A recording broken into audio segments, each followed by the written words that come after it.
Ako dito ng gabi, magagata ako ng gabi guys for lunch. Yan, ang pipiliin ko lang yung ano, yung yang na gabi no. Yan.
Guys, kasi umulan.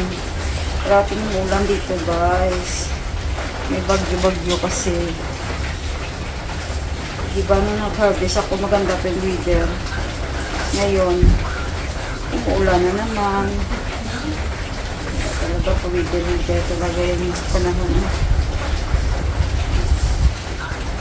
Kanina dry ako, ngayon basa na ako.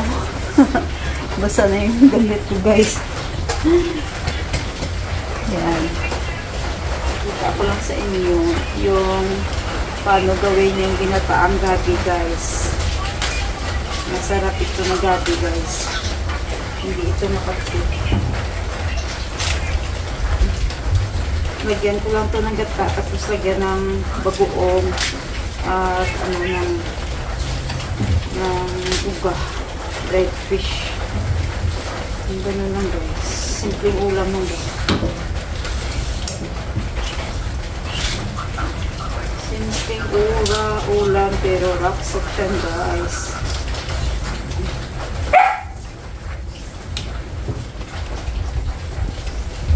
Humuhupa ng ulan. Pwede tayo na humuhupa ang ulan. Kasi sagyip ako sa garden.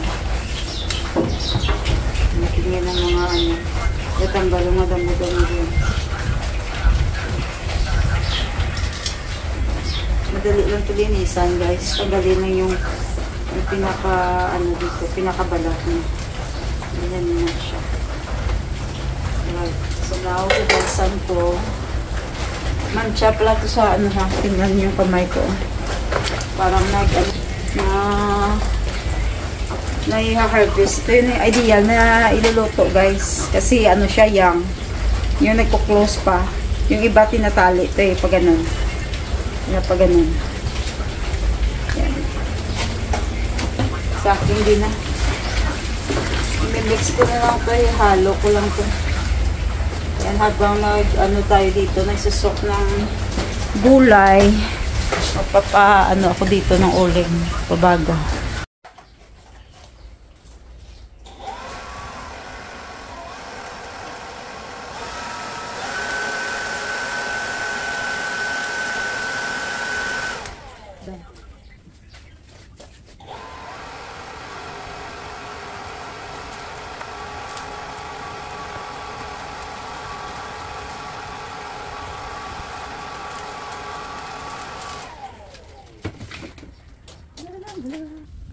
Nakuha ko yan ay paitan. Kaya i-mix ko sa ginataang gabi. Yan, ready na to. Ang haba nito guys. Yan, madali lang magpatubo ng paitan. Isang kamay ko guys, oh. Hindi yan ano, galing yan sa gabi. Nugasan ko na yan pero ganyan pa rin yung kulay niya. Pwede na, oh. Lapit na lang. Lapit na lang siya, pwede na yan. Ito malalaki na, oh. Mabilis lang kapag umuulan guys. Kapag umuulan, mabilis lang malaki yung mga guwaba, oh. Pero lalaki pa yan. Hindi lang ganyan siya kalaki. Lalaki pa yan ng bongga-bongga. Ito, oh.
Ito na ang ginataang gabi guys. Pinangat. Kung sa Ilonggo, pinangat guys. Ito ng pinangat.